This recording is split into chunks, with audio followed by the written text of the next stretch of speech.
Ruth Holloway carried flour in both arms the way some women carried babies.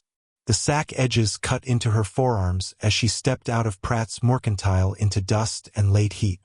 Men on the boardwalk shifted to let her pass, not unkindly, not kindly either, just the way people move around a thing they'd rather not notice. She kept her eyes on the ruts in the main street. The town noticed her anyway. It always did. "Afternoon, Mrs. Holloway," Sheriff Pike called from his chair outside the jail. He meant well. His eyes slid away at the last syllable. Ruth nodded and moved on. Since Henry died of lung fever, the word Mrs. had clung to her like burrs. She still wore his shawl in the mornings when the stove took its time. It smelled of ash and lye soap now, nothing else. A boy ran out of the saloon with a stick horse between his legs. "Make way!" he shouted. The stick clipped her skirt. The flour shifted. She recovered. Laughter spilled through swinging doors. Men at a table had been betting on whether she'd drop the sack. She knew without looking. She set the flour on the wagon plank, breathed, and pressed her palms flat until they stopped shaking. 2 cavalry troopers rode in from the east, dust to their coats, an interpreter between them. Behind them came 5 Apache riders under a white cloth of truce. Their horses moved like water, heads low, ears quiet. People eased back into shade. The saloon went still as a pinned insect. The interpreter slid down and spoke to Sheriff Pike. "Trade, safe passage, a request for salt and a blacksmith's work on a bent shoe." The sheriff nodded slow. Ruth tightened the rope on her flour and watched the Apache rider at the front. He wore his hair in 2 loose braids tied with rawhide. No paint. A thin necklace of bone lay against his throat. He looked at the street the way a hunter looks at wind, measuring without moving much. His gaze passed over her and didn't flinch. It didn't linger either. "Mrs." Pratt came out to sweep her step harder than needed. "Best be inside, Ruth," she said. "Heat'll have you faint." "I'm fine," Ruth answered.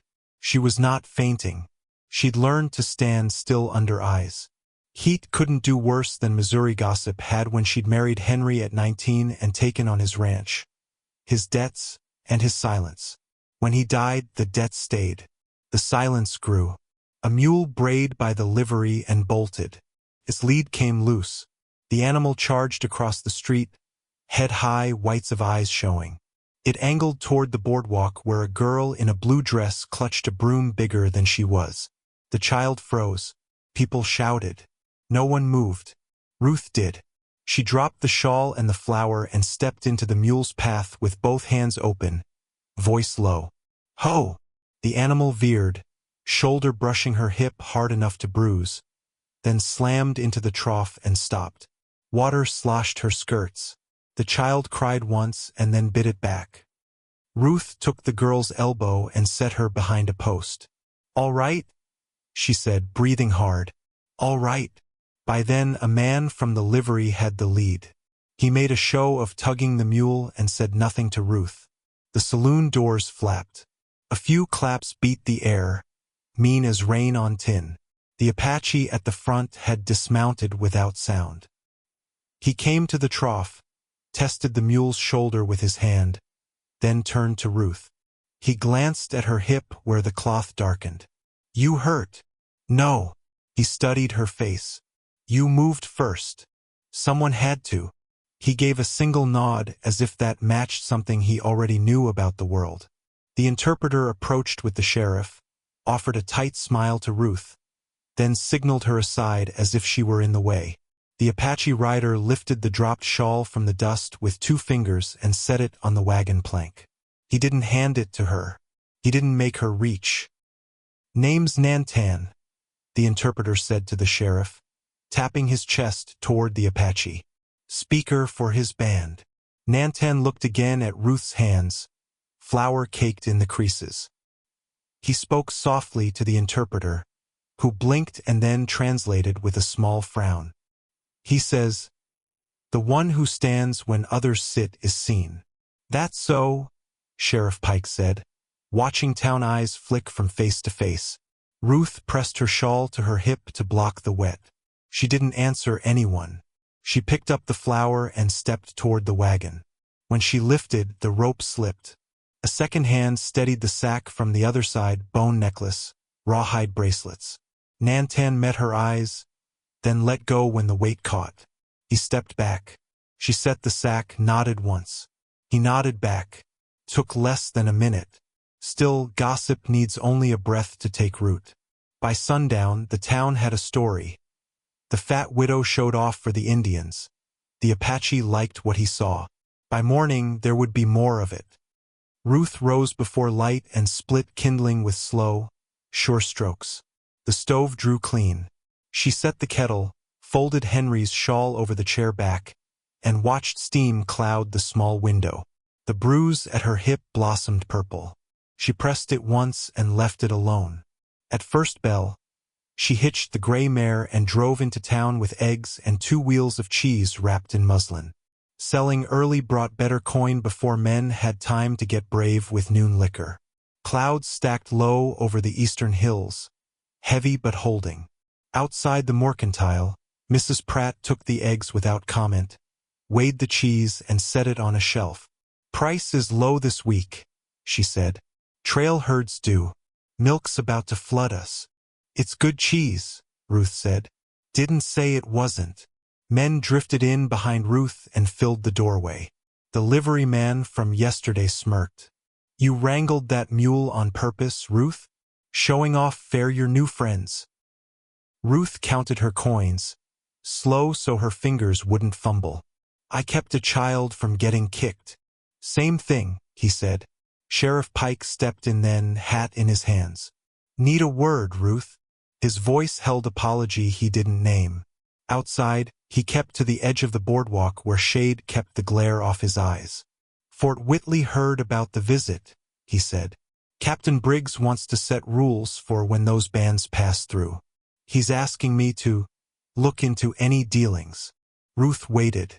"Folks say that Apache took a shine to you." He flushed. "You know how people talk." "I know. I don't care a hang," he said, too quick. "But Briggs will. He's jumpy. There were raids south last winter. Not Nanton's people far as I know, but the fort paints tribes with one brush." "I sold cheese," Ruth said. "Then keep it that simple," Pike said. "For a spell. Give this time to blow through." Time didn't blow through here. It stuck like grit in molars. When Ruth stepped off the boardwalk, she almost walked into him. Nantan stood beside her wagon with the interpreter 3 paces behind. He had a pack in one hand, light enough to toss. He didn't toss it. "Salt," he said. "Trade." Ruth looked to the interpreter. "He has pinyon nuts," the man said, impatient already. "Dried berries. A small knife." "What do you want for the knife?" Ruth asked. Nantan said a string of words the interpreter trimmed to a single line. "He wants to trade fair." Ruth lifted the pack and set it on the wagon. Pinyon smelled clean. The knife balanced well in her palm. Bone handle fitted to a hand a little smaller than hers. She almost smiled. "The nuts," she said. "1 cheese. 1/4 sack of salt." The interpreter snorted. "Lady, that knife's worth." Nantan held up 2 fingers. 2 items. He tapped the nuts, then touched the shawl where dust had stained the fringe. He said something softer. The interpreter's mouth tightened. "He says the nuts for the cheese. A beat. And the stain doesn't change a thing." Ruth didn't look at the interpreter again. She put the nuts on the seat, lifted a cheese wheel, and set it on the plank between them, palm flat. He did the same with the knife. He stood still until she took it. He didn't rush her. Sheriff Pike hovered at the edge of it, uneasy. "Fort'll want names," he muttered. "Tell them you traded for nuts," Ruth said. "And for a minute of quiet." The interpreter rolled his eyes and moved off. Nantan remained. He looked at her bruise as if he could see it through cloth. He spoke low, not for the interpreter. "You stand alone a lot," he said in careful English. "Most days," Ruth said. He nodded once. I speak later. What for? He searched for a word. Ask. Before Ruth could answer, Mrs. Pratt appeared with a ledger against her chest. She took in the picture and set her mouth thin. If you've got business, she told Ruth, finish it. Don't hold up my porch. Ruth tucked the knife into her basket. We're done. They weren't. By noon the fort sent a corporal to drink and listen. The corporal didn't hide it well. Men told him what he wanted to hear. By evening, word ran like creek water in spring. The Apache had asked for the fat widow. He'd pay in horses like some story out of dime papers. She found Nantan at dusk where the road bent toward the bluffs. He sat his horse easy, hands open on the reins. He didn't ride closer. He didn't wear paint or pride. He just waited long enough for the dust to settle between them. What is it you want to ask?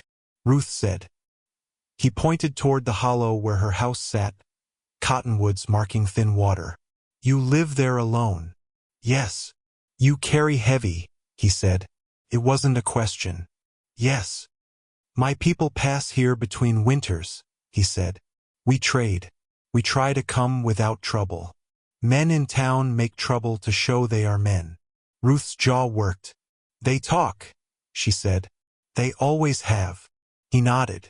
Talk can break bone. Silence tugged at them both. He let it. Then he said it clean. I ask you to be my wife. Her breath snagged. Not because she wanted the asking. Because of its shape, plain, without hunger, without shame. You don't know me, she managed. He dipped his chin. I watched yesterday, he said. You moved first. You put small one behind wood. Your hands did not shake until after. You are strong. You do not pretend. She looked past him to the road and the line of hills beyond. Town will say you bought me. I will not buy you, he said. You choose or not. If no, I go. If yes, we make a house where talk is quiet. He paused. I will ask the sheriff. I will ask your dead man too if you want me to. I know how to speak at fires. A laugh scraped her throat and came out wrong. He won't answer. Sometimes they do, he said, steady.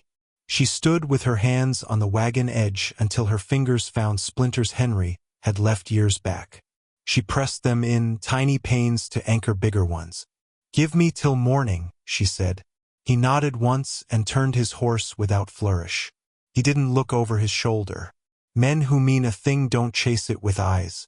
Night fell slow. Coyotes called. Ruth sat at the small table with Henry's shawl on her lap. She thought of the mule, the girl's blue dress, Mrs. Pratt's mouth, the way Pike looked away when he tried to be kind. She thought of the way Nantan set the shawl on the plank, neither pitying nor proud. Her hip ached in a dull circle. Before first light, she lit the stove and washed her face in cool water. She tied her hair back, put on her work dress, and folded the shawl once, careful. She set the knife in its new place by the flour bin. Then she hitched the mare and drove toward the bluffs. They met at the bend. Nantan was already there, reins loose in one hand. He didn't smile when he saw her. He didn't shift in the saddle. He just watched her come to a stop and wait. Yes, Ruth said. She said it at a normal volume, like asking for coffee. Her throat burned anyway. He exhaled once through his nose and nodded. Good. There were forms to it then. 2 visits. One to Sheriff Pike, one to Fort Whitley. Pike swallowed and shook Nantan's hand like a man stepping onto thin ice. You treat her right, he said, eyes hard on the Apache's face, harder than Ruth had seen him look at anyone. You treat her right and this town will mind its own. That true? Ruth asked him later on the boardwalk. He looked ashamed.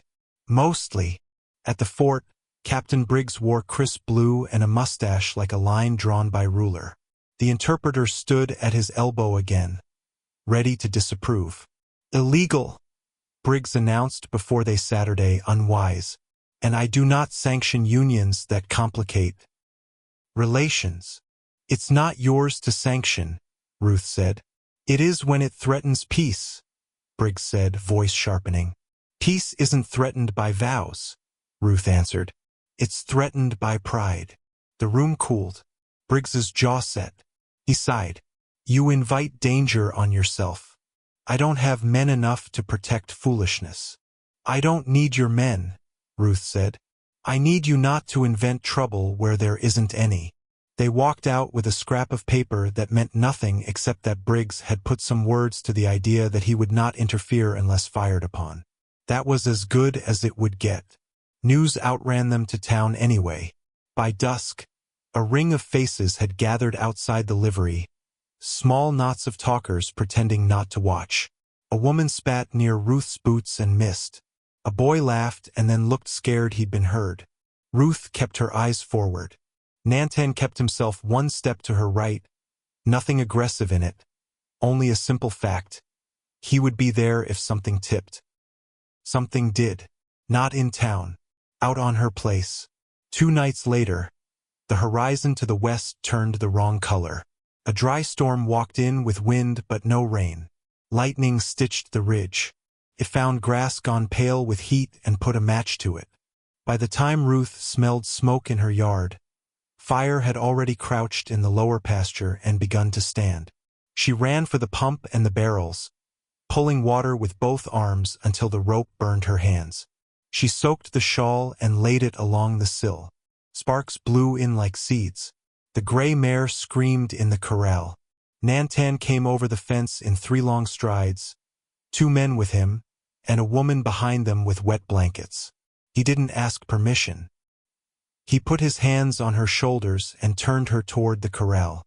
Horse first, he said. Then house. They worked without shouting. Ruth cut the rope and led the mare with steady hands through smoke that tasted like pennies. Nantan and his kinsman beat sparks from the shake roof with gunny sacks. The woman, older, eyes clear, pushed a wet cloth into Ruth's hand and pressed a second one to the mare's nostrils. The fire walked around them in hard light and wind roar. At the fence line, it found the plowed brake she and Henry had kept even after he died. Paused. A gust shoved it forward anyway. Nantan saw it at the same second Ruth did. Line won't hold on the north, she said. He nodded. Water there. A dry gully, Ruth said.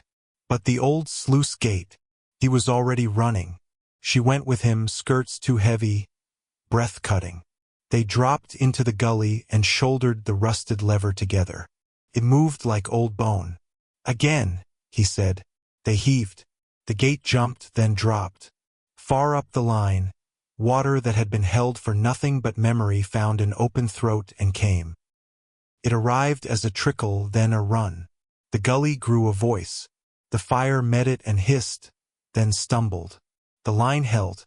When it was done, Ruth sat on the step with her hands around a tin cup that held nothing.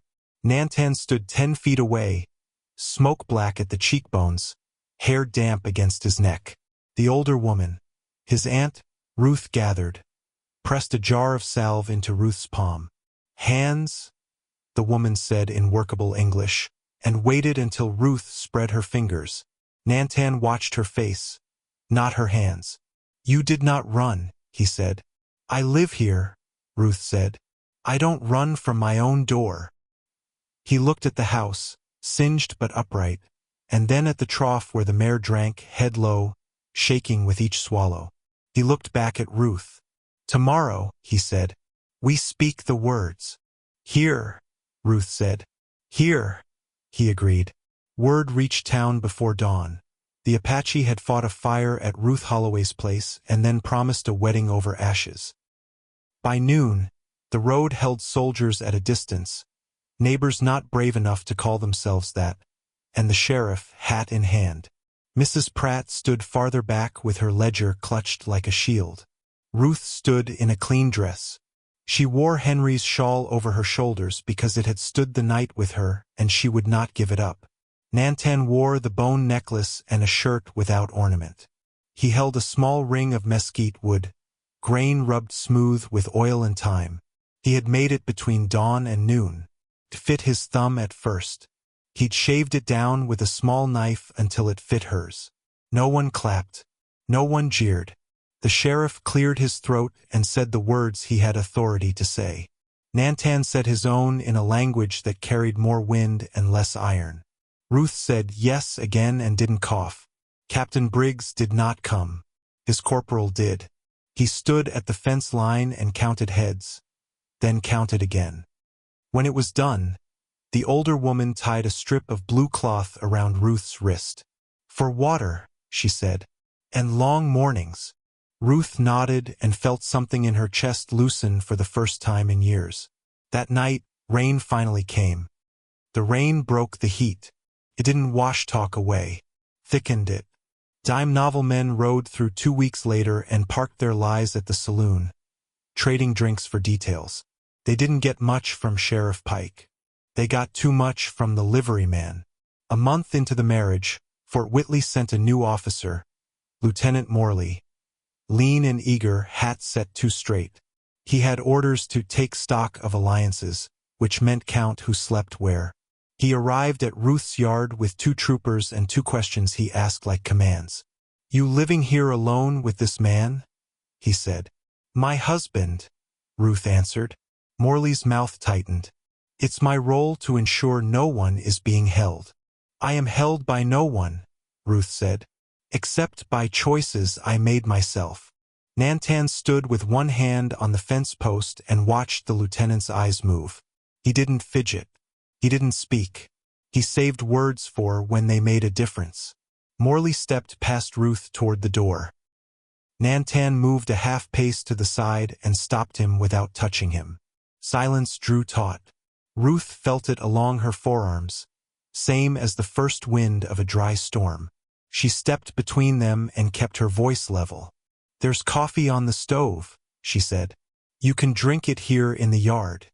If you want to look at anything, ask and I'll open it." "We're authorized to." "No," Ruth said. "You are not authorized to come into my house without cause. You have none." Morley looked at her and then at Nantan and then at the house. He weighed the 3 facts like a man who had learned to distrust any quiet he hadn't made himself. He backed off 2 steps. "We'll be monitoring," he said, as if that were help. They left dust and the memory of boots. That night by lamplight, Ruth wound the blue cloth around her wrist again and watched the flame shift with her breath. She leaned her hip against the table and spoke into the small space between them. "When Henry died," she said, "I weighed more than I do now. A woman brought broth and told me I shouldn't eat it. People think care sounds like that." Nantan waited. "I hid for a year," she said. "In this house. I let the stove go cold sometimes. It didn't matter. Nothing did." He said nothing. She swallowed. "In town they say obese like a curse," she said. "Like a thing that erases all other words about a person. They say it's soft when I'm in the room. They say it hard when I'm not." He nodded, slow. "In my mother's tongue, the word for a person who carries much is same word for a field before harvest," he said. "It means ready to give." She pressed the heel of her hand to the table edge until the ache steadied her chest. "I don't need pretty talk." "Not pretty," he said. "True. My aunt says a body tells what it has lived. Thin tells a story. So does strong. So does soft that holds." Her mouth trembled once, the way a hand shakes after you set down weight. She reached for the mesquite ring and turned it around her finger. "I wanted a house without talk," she said. "There isn't such a house here." He shook his head. "No. What we have, then?" He looked around the room. Stove, shawl on the chair, knife by the flour bin, a small coil of rawhide on the peg, and then back to her. "We have this fire," he said. "We have my aunt's hands if we ever need them. We have the sheriff's eyes, which are soft but do not close. We have your hands. I saw what they did with the gate." She nodded. "And we have a town that will wait for us to fail." "Then we do not," he said. She breathed out through her nose and let the quiet hold. Then she said the thing she hadn't said out loud in a long time. "I should tell you about Henry," she said. She told him the plain parts. The good, The absence, the way death isn't an event but a slow rearranging of a room until you don't know where the chairs belong. She didn't make it more than it was. He didn't ask for what she didn't give. When she finished, he leaned forward and set his palm on the table near hers, not touching. "I had a wife when I was young," he said after a time. "Sickness took her when the river ran low. We buried her where the cottonwoods lean." "Do you go there?" Ruth asked. "When the first geese come," he said. "I say her name." "What is it?" He spoke it, a sound with wind in it. Ruth said it back, careful. He nodded once. They didn't move to close the space. They let the lamp burn low and the stove tick as iron cooled. When she stood to bank the fire, he stood too. He took Henry's shawl from the chair and laid it across her shoulders the way he had set it on the plank that first day, without performance, only care. The next morning, Mrs. Pratt sent a jar of coffee with her boy and no note. Sheriff Pike rode by to check the north break and said nothing about the lieutenant. The town had looked hard. It found the same things and different ones. Winter came early. The first snow fell without noise and held to the fence wires. Ruth walked out into it and let it touch her face. The cold laid a hand on her bruised scars and took their heat. Inside, the stove snapped, and steam lifted from a pot where bones and onion made a thin broth smell bigger than it was. Nantan brought cedar boughs from the creek and set them by the door. His aunt arrived with a bundle of dried leaves and a small cradle board worn at the edges. She set the board near the stove as if it had a right to be there. Ruth looked at it with cautious eyes that did not flinch. "We don't know," she said. "We know houses," the aunt said. "This house is ready." Word moved among women faster than among men. Ladies from the edges of town began to find reasons to pass Ruth's gate. Some came for salve, some for salt, some for the way Ruth listened without leaning. They left with a jar or a recipe or nothing except the feel of a room where voices didn't sharpen. One of them, Lydia Pike, the sheriff's sister, came pale and shaking with a fevered baby and left 5 hours later with a child cooler to the touch and a little louder. Ruth had learned from Nanton's aunt about willow and wet cloths and the way to keep a tiny chest moving when all it wants is to stop. Lydia cried in the yard where no one could see her do it. "Thank you," she said so soft the snow almost swallowed it. Ruth squeezed her hand once and went back inside to wash bowls. The fort heard about the baby in a day. Captain Briggs sent no letter this time. He sent nothing. Some stories carry their own papers. In January, a wind came down from the high country and made the house sing. Ruth mended Henry's old shirt for the 3rd time because cloth shouldn't be wasted. She set the mesquite ring on the sill while she worked and watched the light move through its grain. Nantan carved by the fire, a small horse from a scrap of cottonwood. He didn't talk much while he carved. He breathed different. "Your hands don't shake when you cut," she said. "They shake when I think too far," he said. "Then don't." He smiled with one corner of his mouth and did not. On a day when the sun stayed thin, Sheriff Pike came to the door with his hat in both hands and shoulders hunched against cold. He stood on the threshold until Ruth nodded at the stove. He stepped in and held his palms to the heat like a man remembering a thing he'd known in another life. "Fort Whitley posted a notice," he said. "They're moving east come spring. New post at the river mouth. Fewer patrols here." He looked at Ruth and then at Nantan and then at the cradle board by the stove. His mouth worked. "I figure that's for the best." "It is," Ruth said. He nodded and let the heat go. "Town won't say they were wrong," he said. "It will just be quieter." "Quieter is enough," Ruth said. When the thaw came, the road gave up its ruts and the creek ran brown. Ruth and Nantan reset fence posts and cleared deadfall. They said the wife named Nantan had taught her at the Cottonwoods, both of them, the way people keep faith with the past so it won't come ask for rent in the present. On a clear afternoon in late spring, Mrs. Pratt walked up the path with a wrapped parcel. She set it on the table without explanation. "You helped Lydia," she said. "You helped that mule, And you helped yourself. She swallowed. I priced your cheese right low in August. That was wrong. This is the difference. Inside the paper lay coin, not too much, not too little. Ruth looked at the coins and then at Mrs. Pratt's mouth, which had learned a new shape. Sit, Ruth said. Drink coffee. Mrs. Pratt sat. They didn't speak for 2 full minutes. Then Pratt cleared her throat. He makes you happy?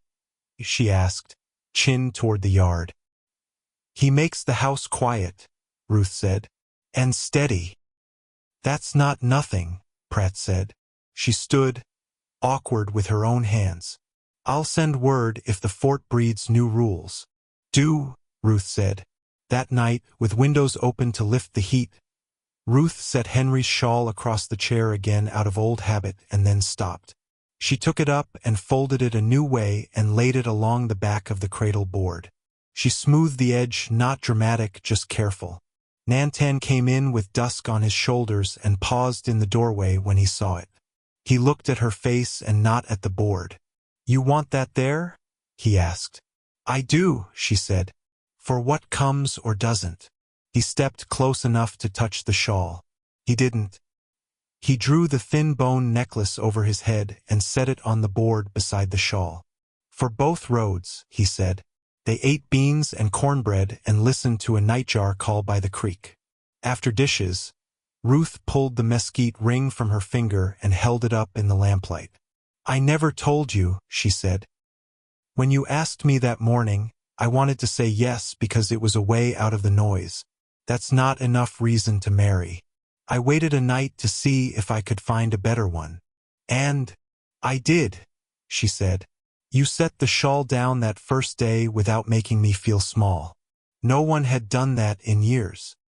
He nodded like the answer had always been there, and he'd just been waiting for her to say it out loud. I'm glad you waited, he said. They banked the fire and let the house hold them. Outside, the creek kept its low talk. In town, men found other things to laugh about. The livery painted its sign. The fort packed its wagons. Mrs. Pratt set a small basket aside behind her counter with ribbon and needles and a spool of blue thread. She didn't write a name on it. She didn't need to. When Ruth woke before light, she lay a hand on her belly out of habit and nothing more. She listened to Nantan breathe. She listened to the stove cool. She said the wife name with the wind syllables into the half-dark and then her own. She didn't cry. She didn't smile. She took the ring from the sill and set it back on her finger and went to split kindling. At sunup, a girl in a blue dress walked up the path with a broom cut down to size. She stopped at the gate. Miss Ruth, she said. Mama says I can help. If you want. Ruth opened the gate and handed her a basket. Start with the kindling, she said. Small first, then bigger. The girl nodded, eyes bright. Like you said, she answered. Like I said, Ruth repeated, and the two of them, small and big, went to the woodpile where work puts talk in the place it belongs. The house watched, and the creek and the cottonwoods leaned, and the shawl and the necklace shared the back of the cradle board without fuss. Ready for either road, steady as a promise made with a plain voice and kept.